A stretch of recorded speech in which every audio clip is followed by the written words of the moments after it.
And I'll be moderating this session. I'm from Heartland Community College. Welcome everyone to the 14th Annual Growing Online Learning Conference presented by Illinois Community Colleges Online. And the theme this year is Quality Online Teaching, Learning, and Support. And we hope that this year's conference is beneficial as the pandemic continues to challenge us with the need to adapt new instructional and support strategies to help ensure student success. I also want to thank Heartland Community College for providing the web conferencing platform this year. And please note that captioning is also available and you're able to turn that on or off as you like. In addition, our conference schedule is listed here on the presentation. You see today is this morning at 10, we have Morgan Quilty, Jane Smith, and Lori Wendt from Parkland College. And this morning's presentation is creating a common ground for student and faculty support. But don't also forget at 2 o'clock today, we'll welcome Mary and Deborah from McHenry County College and Moraine Valley Community College on a session on quality teaching and learning, faculty panel and showcase. The recordings of these presentations and handouts will be available at the conference site on ilco.net following the conference, and there's the link and the resources there. And for more information, contact Jeff Newell at jeff.newell@illinois.gov. It's my pleasure this morning to introduce the speakers for this presentation. Morgan Quilty is the Associate Dean for the Learning Commons at Parkland College and previously the Director of the Library. She leads the portfolio of services offered by the Learning Commons, which includes the library and the learning technologies and collections, and also instructional support services. She's been at Parkland since August of 2019. I'm also welcoming Jane Smith this morning. She is the instruction librarian and oversees the instructional support services or ISS area. Jane is includes library instruction, research help desk libraries, the instructional service coordinator, and the academic development specialist, and also supports the writing lab. Jane's super busy in the ISS area. Jane started at Parkland in 2006. And then last but not least, we welcome Lori Wendt, who's Parkland's Instructional Technology Specialist, and she oversees the administration of the college's LMS as well.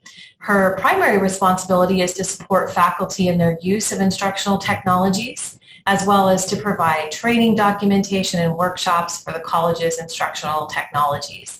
Lori's been at Parkland since 2000, and she's slated to retire in 2023. Woohoo, Lori! Yahoo! Congratulations! So sorry for Parkland. That's going to be a huge loss. We welcome the three of you. Thank you so much for your time, and I'll turn it over to you.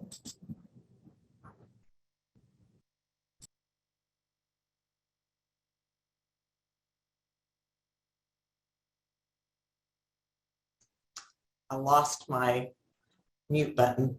Can you hear me okay? And you can see your screen, right? Yep, it looks great, Lori. Okay. Oh. There we go.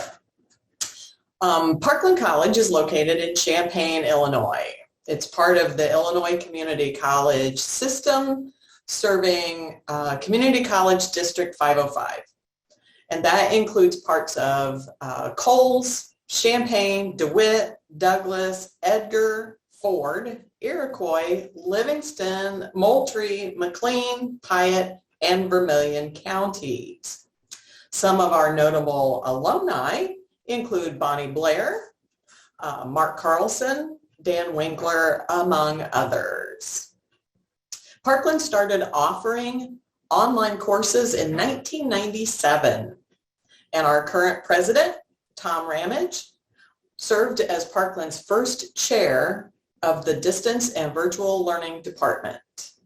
In our early years, Parkland was one of the top colleges in the state with regard to online offerings, and so we had a big part in growing online learning in Illinois.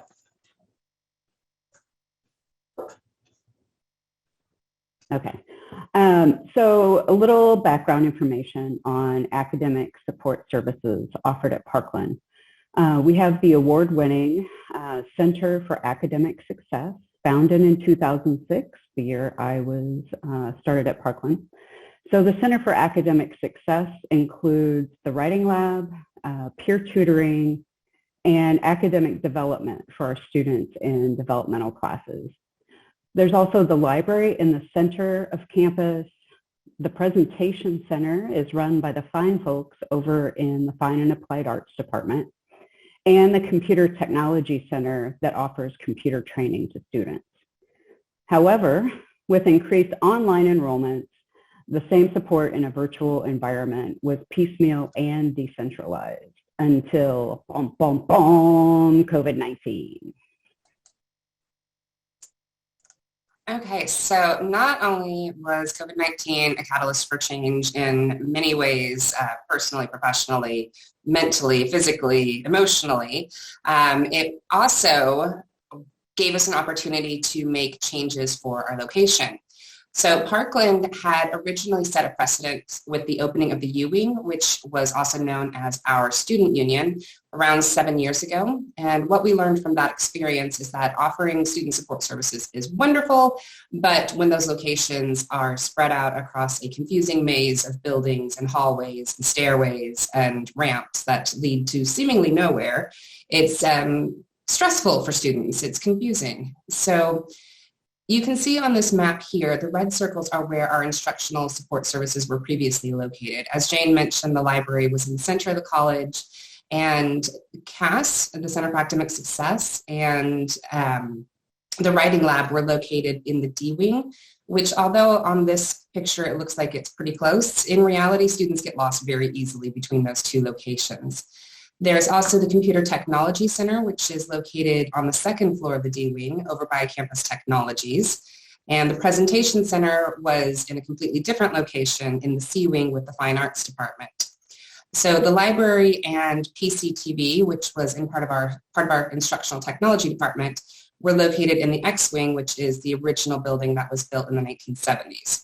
So much like what we were as of a few months ago, Student Services had a similar layout in 2007, and building the student union created a one-stop center for students to get admissions, advising, testing, financial aid, student life, the bookstore, the cafeteria. Everything was under one location. So it seemed abundantly logical that for us to move to a better service model, it would include co-locating all of those services. So we adapted a similar model.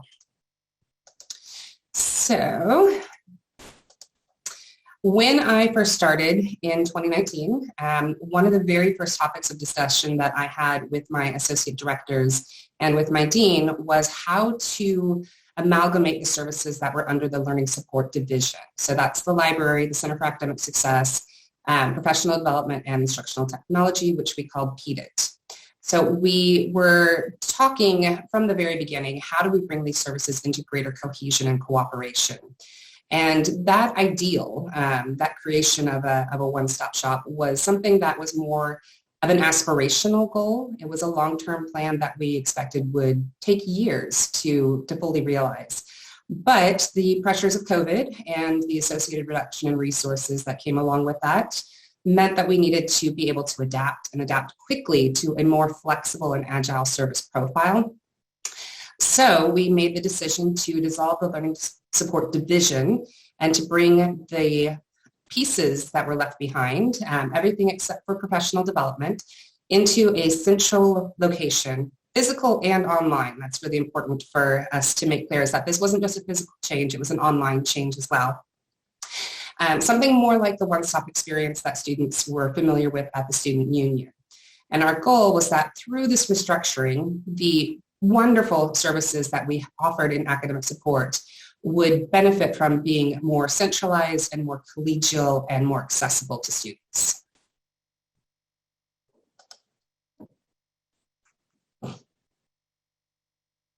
Lori, you're muted. I just caught myself. So the college pushed forward with the plan to unite these areas into the Learning Commons with a plan to launch of the summer of 2021. As with most initiatives, hindsight is 2020. And if the commons had been in place prior to COVID, our pivot to online would likely have been a bit easier.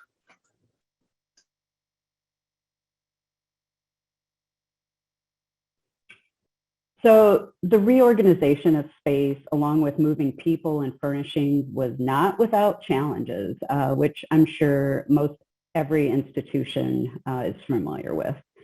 So we decided to share our SWOT analysis of our not quite first full year of business and what we believe the future holds for the Learning Commons at Parkland College. So Lori, Jane, and I will go over each of these in more detail, but I think this visual is a really good representation of how the strengths and opportunities that we were able to see outweighed the weaknesses and threats that were stacking up against us. So when Parkland was built in the 1970s, when the campus that we're currently on was built in the 70s, the library was actually designed to anchor the college center. So that's the space that's in the middle of, it's the hub from which all of the other wings radiate from. So the classrooms, academic departments, those all branched out from the college center, and the college center is denoted by those stairs which lead up to the library. So relocation of all of our associated learning support services to the already existing and heavily trafficked area of the college known as the center was obvious, it was ideal, it was perfect. But with another consideration that we had was that with each individual service area facing staffing and service challenges because of COVID-related retirements, attrition, downsizing, it made sense for us to bolster the support we offered in those service areas by combining them into a larger family that kept the hub active when students needed it most. So the library and CAS were, again, as I mentioned in the previous slide, in two separate locations, and each was staffed and opened individually. But by bringing them into the college center, it's much easier to provide a staffing level for one location and still be able to provide the services within that area. During the entire move and construction phases, the services remained active and students naturally migrated to the Learning Commons new area, being that is the center of the college. The reset that was brought about by the campus being closed for 15 months meant that even our established students had to relearn where everything was on campus. So having the Learning Commons in place for the first in-person semester of fall 2021 meant that the disruptions caused by the physical moves were actually pretty minimal. And we were also able to minimize the perceived physical disruptions that happened during the construction phase, which is hammering, sawing, painting. We were able to minimize those disruptions by ensuring that the online services were equally as robust as the physical services. And we did that by making sure the online service, the Learning Commons services were brought into a single online space. So the library had already been pretty well established online. Our collection priorities since my tenure began had been to focus on electronic resources, and chat and email had been active for several years at this point. Whereas CAS, the Center for Academic Success, and the Instructional Technology departments had previously focused more on in-person services, that one-on-one individual support. So since we were adjusting our physical spaces to meet the needs of our students, it made sense to adjust the online services as well. And we found that simple adaptations to our current services really made a big difference. So one particular example was on the library website is a little slide out button that provides a chat option so students can contact library staff and ask for assistance. Just changing that lag time from 10 seconds to 5 seconds really increased the number of chat questions we had coming in. We were also able to bring in peer tutoring and instructional technology into the Learning Commons online support framework that was already in place, so we were able to just slot them into our website. And by harnessing additional technology like Teams and Zoom, we were able to bring all of those services fully online. And in the short time that we've had this services going, we've received a lot of informal feedback from faculty and students that having these services in one physical location and one online location made getting support much, much easier for them.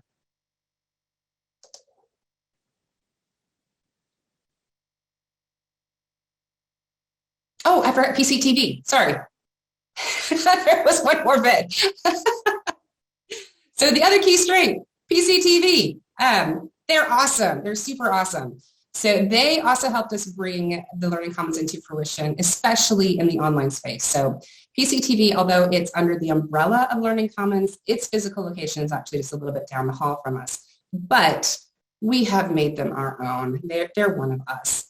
And they have been absolutely essential during COVID-related online learning by helping faculty to create videos, by making instructional resources. They also helped us create a video tour of the Learning Commons, which allowed students to get familiar with the services offered and where those services were in the physical location, as well as where they were in the online location. So it made the transition for students to go from these decentralized services in different locations into that one-stop Learning Commons experience. So yay, PCTV.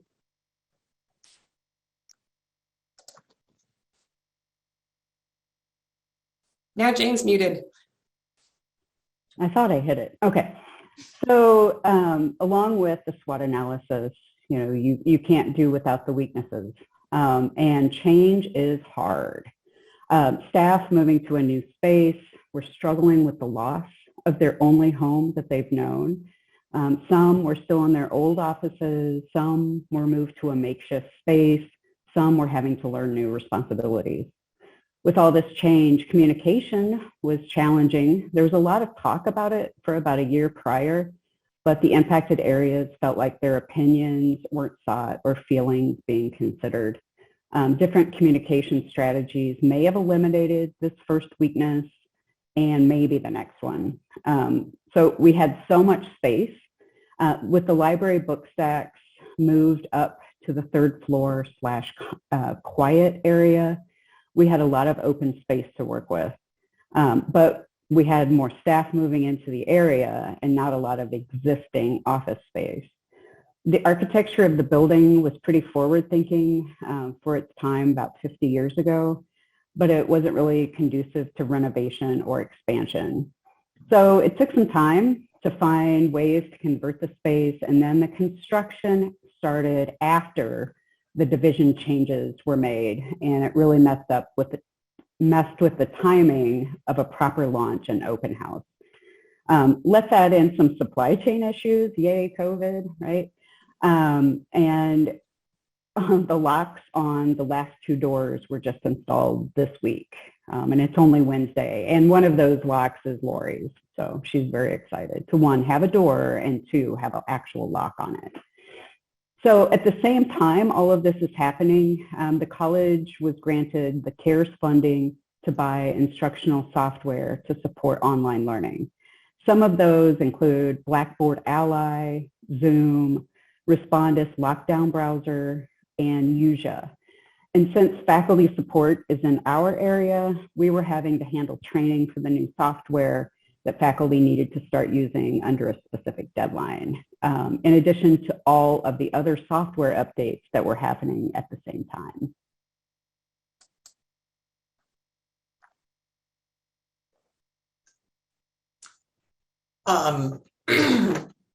So with the SWOT, you have to look at opportunities. And who doesn't love good instructional technology?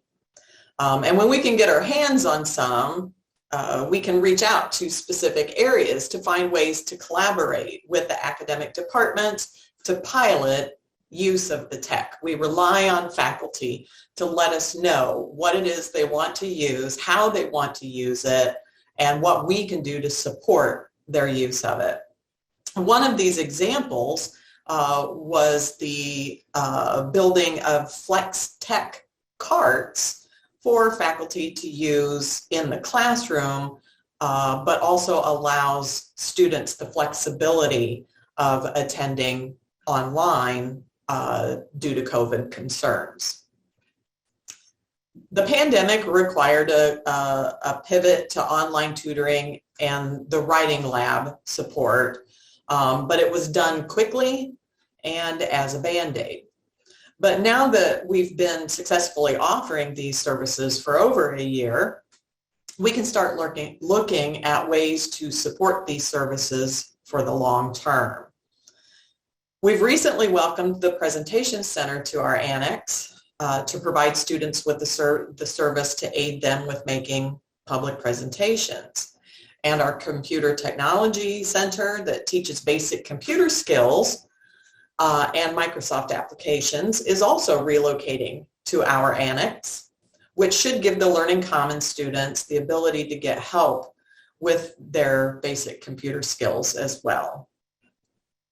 And grant funding is always easier to apply for when you have a larger entity as opposed to the applicant being a smaller unit like we were before, where the departments were 3 to 5 people versus a larger college initiative. The Commons will celebrate its first year anniversary on July 1. So we're only 8 months now into our first year, and we have already received 2 grants to support some of these initiatives. So of course, with any change, with any evaluation of services, you have to look at the threats as well. And we did identify a few threats that we will need to work out how to manage going forward. So the first one is momentum. When only a few people are doing the work, you risk burnout very quickly. And right now, thanks to our grant funding and the support that we've received from the college, plus the spark that comes from doing something new, something exciting, something different, staff are motivated, they're excited, they're engaged, they're really happy to be doing the things that they're doing and feel like they're making a difference. And it's wonderful. It's absolutely wonderful to be a part of that experience. But a key challenge for us is going to be to ensure that staff continue to feel motivated and engaged when the new wears off, when routine sets in, when the daily grind starts to get you down. So that's something that we are looking at how to continue building as a team to make sure that we keep that motivation high. Next is administration. Administration support is essential. It's absolutely essential to being able to do the things that we want to do. And right now we are incredibly lucky to have a fully supportive administrative team behind us. It's been absolutely fantastic to have their support, and not just monetarily, but also in supporting what we want to do. It's fantastic. But people retire, people move on, and other priorities pop up that need attention. So trying to determine how to best be proactive in maintaining those lines of communication with administration into the future, very, very important for us.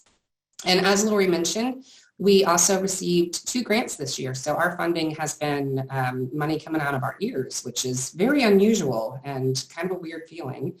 But it has allowed us to innovate and expand services both in person and online in ways that we are so grateful that we've been able to do and have really made some great changes for our students and our staff.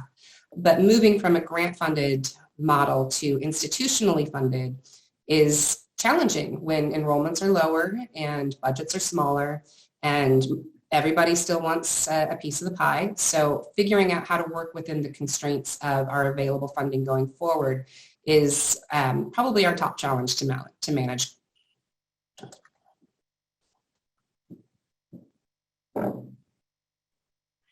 Right, so results so far.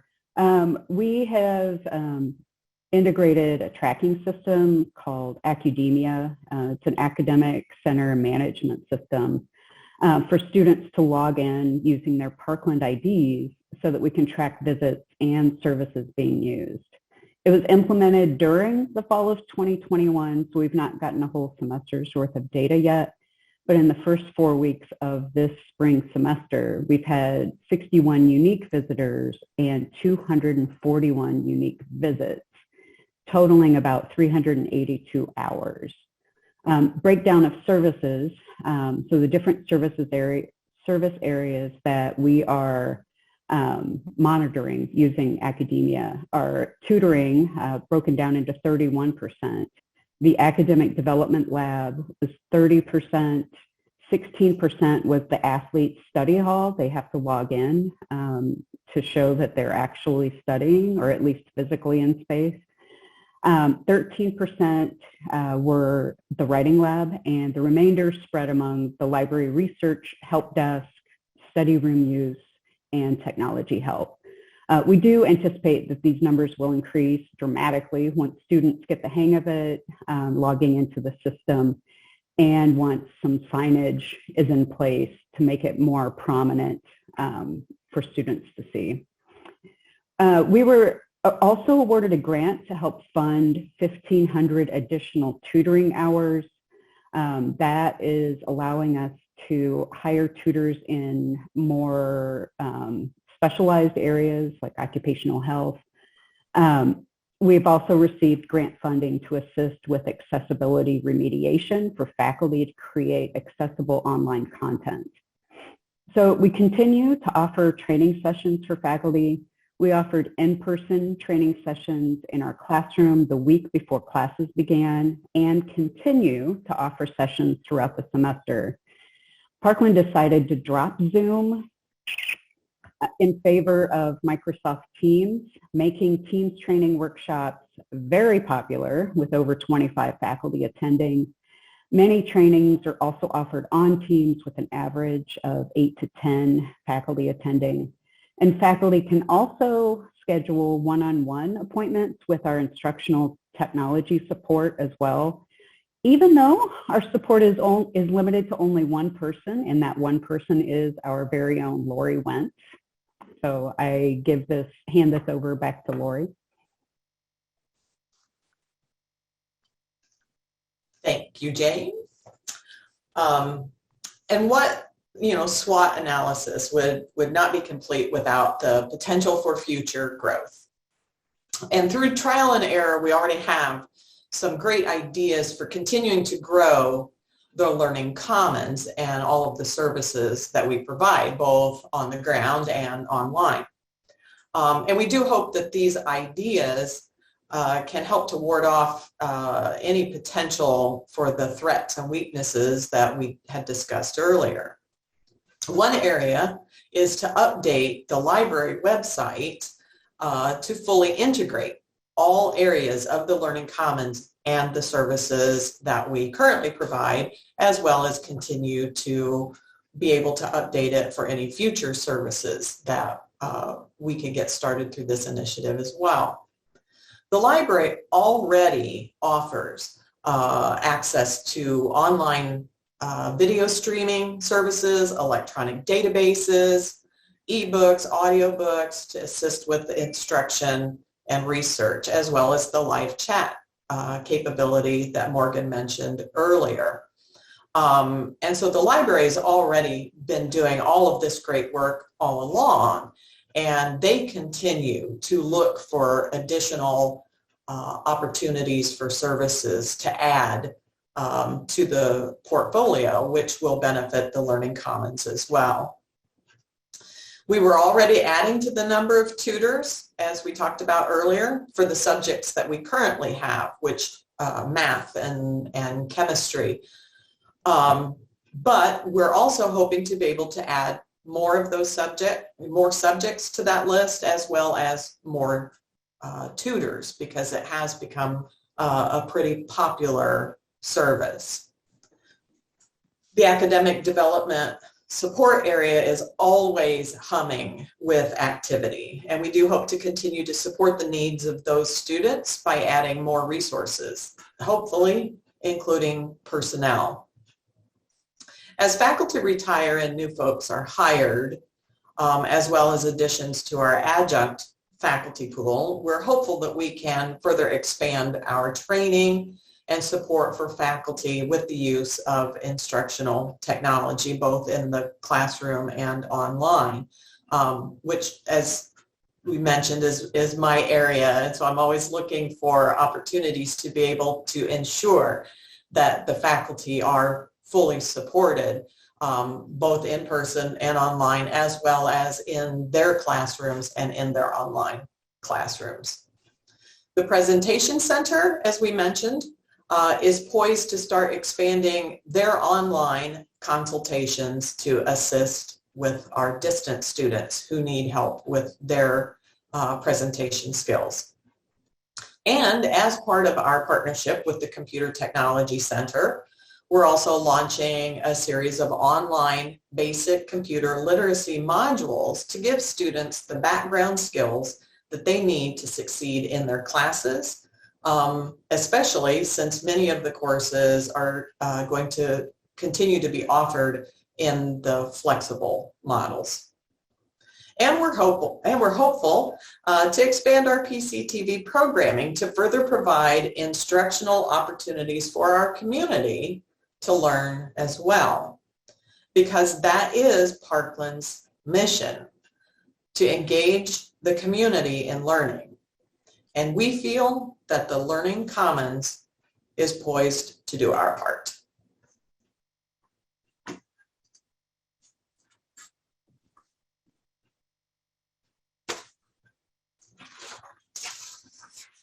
Lori, there is a question that was asked about hearing more about the accessibility remediation for content in online classes. Can you talk a little bit about that? Yeah, we implemented Blackboard Ally through a grant about a year and a half ago, I think. I think we had just gotten it launched.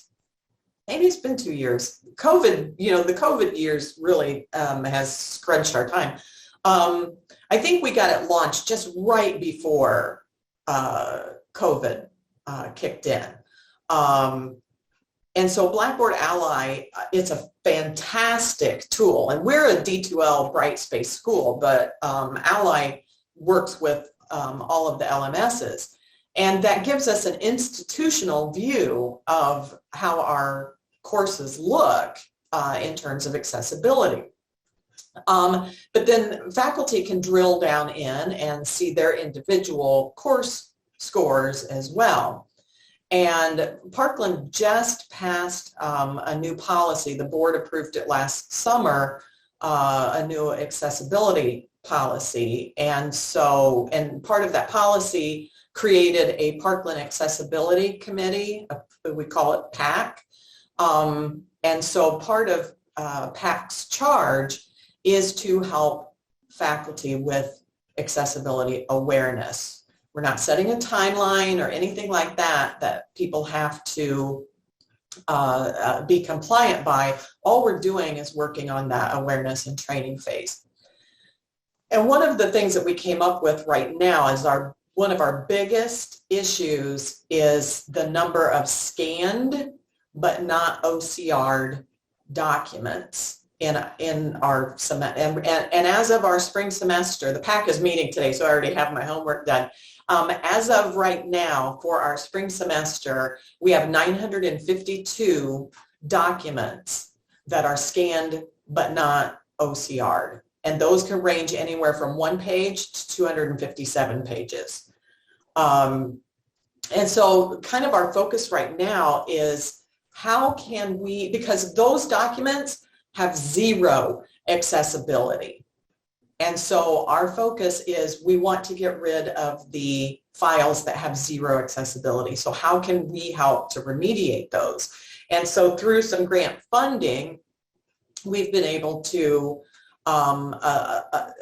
set aside money for ECH, for adjunct faculty to help us to remediate these documents. And so our process for this is, the first step is reaching out to the faculty whose courses have these files. So the first question is, are you currently using this? Or is it just stored in your course for future use or whatever? So the first question is, do you really need this? If not, then you might want to consider just getting rid of it. If it is of value, the second question is, if it is of value, can you find an alternative? Is there, like if it's an article, you scanned an article and you dropped it in your course, is that article online? If so, can you just link to that online article, because most screen readers are going to be able to read an article that is posted online. It's going to be better than 0% of a scanned document anyway. If it's something you got from a publisher, it was a scanned file you got from the publisher, reach out to that publisher and find out if they have an accessible copy, or at least a PDF file or a Word document that we can work with to make it accessible. Now, an alternative is to run the file through Adobe Acrobat and have it OCR'd. But if anybody's done that, you know that it's going to make maybe about 10 to 15% of it accessible, because it's not going to recognize every word. It's going to make its best attempt to guess what those words are.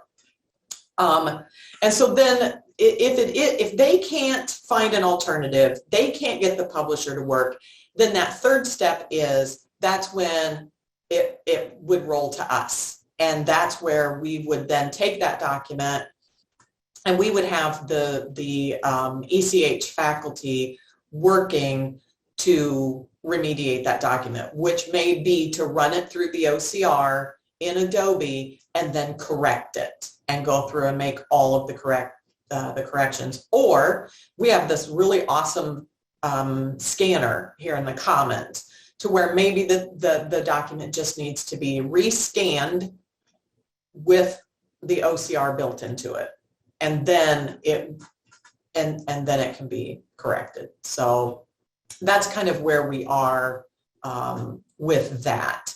We've got a little bit of information about how they can remediate their own documents that are not scanned, but our focus really right now is to get rid of those scanned but not OCR documents. It's one step at a time.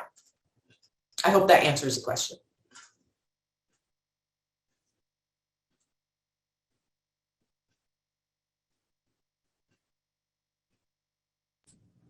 Are there any other questions?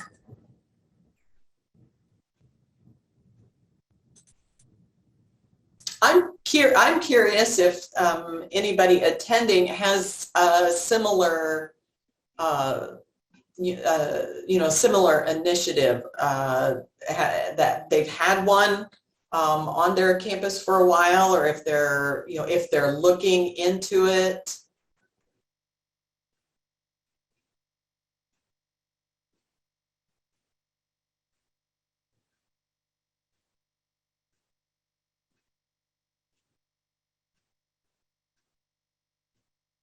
No? I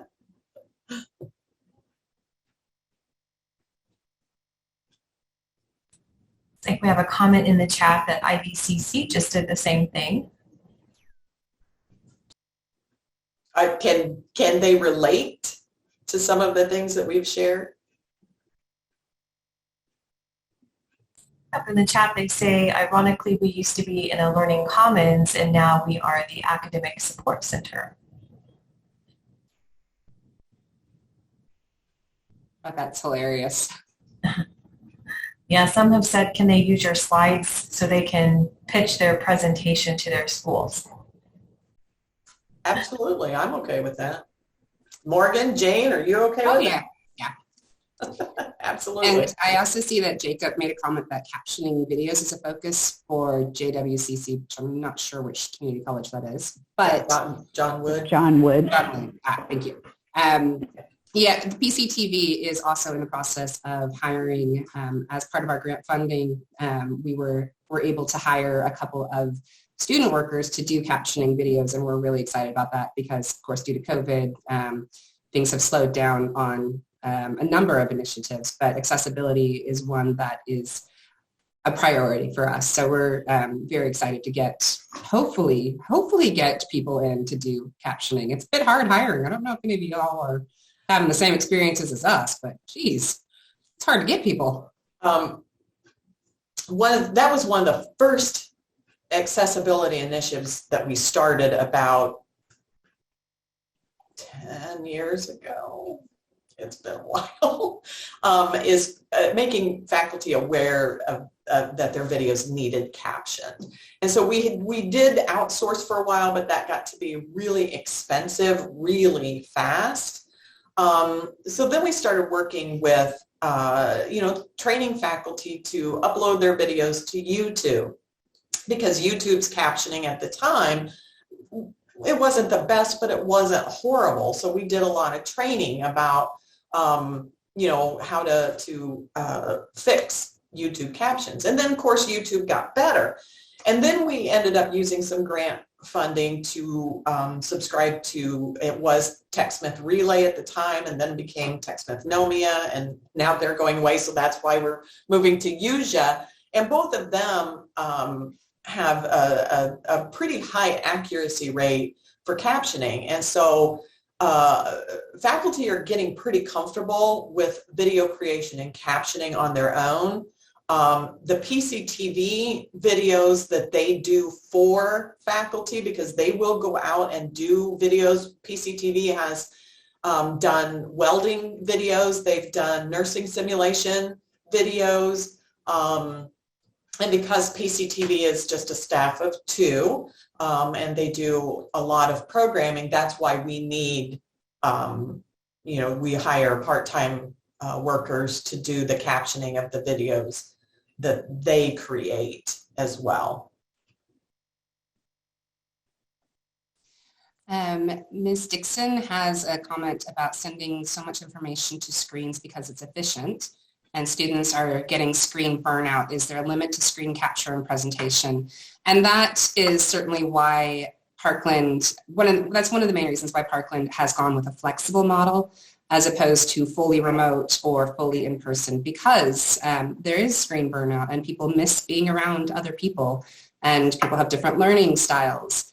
And that's also a big reason why we're so excited about engaging with the Computer Technology Center, because we find that students use their phones for everything, and they're not coming in with the skills for using PCs like we expect them to, because, we grew up with computers. Surely they're digital natives and know how to do this already, but no, they access their courses, they access the internet, they do everything through their phones, and they're lost when they come in and try to use one of the PCs. So yes, absolutely, screen burnout is very much a concern, and is something that we are looking to mitigate by offering flexible models as much as possible.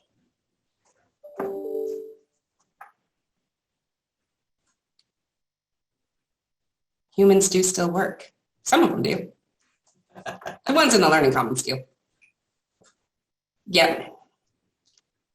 Yeah, it really is. I'm of the generation that grew up in the analog environment, and digital came when I was coming of age. So it's a very interesting generational shift to see students coming in and using just phones for everything, because you think that you grew up with this, you should know this. How hard is it to open a new screen in Microsoft? But no, it's a challenge for them.